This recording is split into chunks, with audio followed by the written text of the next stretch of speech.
تاریخی طور پر زمین کی عمر کا موضوع قیاس آرائی اور مذہبی تفاسیر کا محور رہا ہے۔ قدیم فلاسفروں جیسے ارسطو کا ماننا تھا کہ زمین ہمیشہ سے موجود ہے، جبکہ دوسرے افراد جیسے رومی شاعر لوکریٹس کا خیال تھا کہ زمین کا وجود حال ہی میں ہوا ہے، کیونکہ کچھ مخصوص واقعات جیسے ٹروجن جنگ سے پہلے کی کوئی تاریخی ریکارڈنگ موجود نہیں تھی۔ 17 صدی میں آرچ بشپ جیمز اشر نے بائبل کی جینیولوجیز کی بنیاد پر زمین کی تخلیق کی تاریخ 4004 قبل مسیح مقرر کی۔ یہ نظریہ طویل عرصے تک مغربی تہذیبوں میں قبول کیا جاتا رہا، لیکن جب سائنس نے ترقی کی تو یہ پرانے اندازے نئے مشاہدات اور نظریات کی روشنی میں چیلنج ہونے لگے۔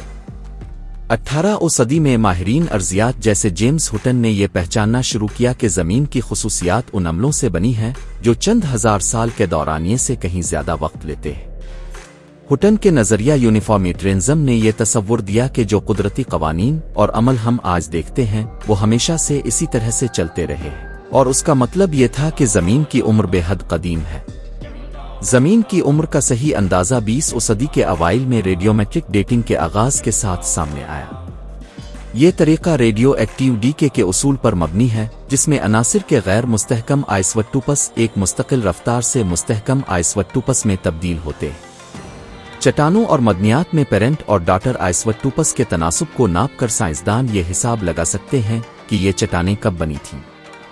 اس تکنیک کو سالوں میں بہتر کیا گیا ہے اور اس نے ارضیاتی مواد کی تاریخ معلوم کرنے کا ایک مضبوط فریم ورک فراہم کیا ہے۔ ایک اہم ثبوت میٹیورائٹس شہاب ثاقب کی ڈیٹنگ سے آتا ہے، جو زمین کے ساتھ ہی بنے سمجھے جاتے ہیں۔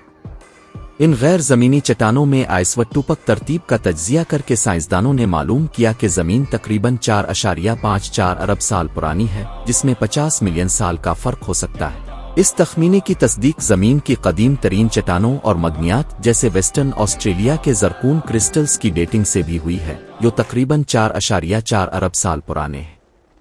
ریڈیومیٹرک ڈیٹنگ کے ناقدین، خصوصاً ینگ ارتھ کریشنسٹ نظریات کے پیروکار، یہ دعویٰ کرتے ہیں کہ یہ طریقہ کچھ مفروضوں پر مبنی ہے جو طویل عرصے تک درست نہیں ہو سکتے۔ ان کا کہنا ہے کہ ڈیکے ریٹس ماضی میں مختلف ہو سکتے تھے یا ابتدائی حالات کی صحیح معلومات نہیں ہے، لیکن یہ اعتراضات کئی مختلف ریڈیومیٹرک طریقوں اور دوسرے ڈیٹنگ طریقوں جیسے ڈینڈروکرونولوج، درختوں کی انگوٹھیوں کی تاریخ اور آئس کور سیمپلنگ کے ذریعے بھرپور طریقے سے حل کیے گئے ہیں، جو مستقل طور پر قدیم زمین کی حمایت کرتے ہیں۔ مثال کے طور پر ریڈیومیٹرک تاریخوں کا اسٹریٹیگرافک ریکارڈ چٹانوں کی تہوں کی ترتیب کے ساتھ ہم آہنگ ہونا ان کی قابل اعتباریت کا مضبوط ثبوت فراہم کرتا ہے۔ مختلف ریڈیومیٹرک طریقے جیسے uranium lead, potassium argon and rubidium strontium dating اکثر ایک ہی چٹان کے نمونوں کے لیے مطابقت رکھتی عمر کا تعین کرتے ہیں، جس سے نتائج کی درستگی اور اہمیت ثابت ہوتی ہے۔ ریڈیومیٹرک ڈیٹنگ کے علاوہ دیگر سائنسی طریقوں نے بھی زمین کی عمر کو سمجھنے میں اہم کردار ادا کیا ہے۔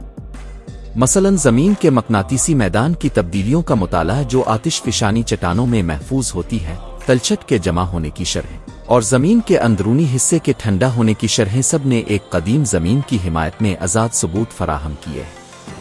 یہ طریقے ریڈیومیٹرک ڈیٹنگ کے ساتھ مل کر ایک مسلسل تصویر پیش کرتے ہیں کہ زمین اربوں سالوں سے ارتقا پذیر رہی ہے۔ سائنسی اتفاق رائے کئی آزاد خطوط سے ملنے والے ثبوت کی بنیاد پر یہ ہے کہ زمین تقریباً 4.54 ارب سال پرانی ہے۔ یہ نتیجہ زمینی اور غیر زمینی مواد کی ریڈیومیٹرک ڈیٹنگ کے ساتھ ساتھ دیگر ارضیاتی اور جیو کیمیکل شواہد سے بھی مضبوط کیا گیا ہے۔ اگرچہ کچھ مختلف نظریات موجود ہیں، خصوصاً غیر سائنسی نقطہ نظر سے سائنس کا وسیع ڈیٹا قدیم زمین کی حمایت کرتا ہے۔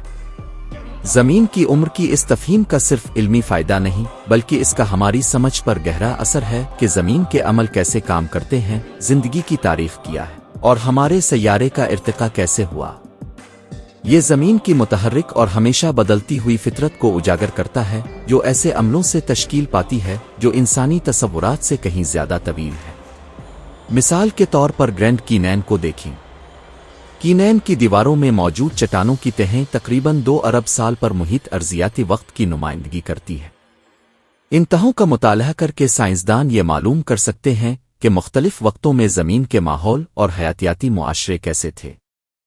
اس قسم کی تحقیق نہ صرف ہمیں ماضی کو سمجھنے میں مدد دیتی ہے، بلکہ یہ بھی بتاتی ہے کہ موجودہ اور مستقبل کی تبدیلیاں کیسے وقوع پذیر ہو سکتی ہے۔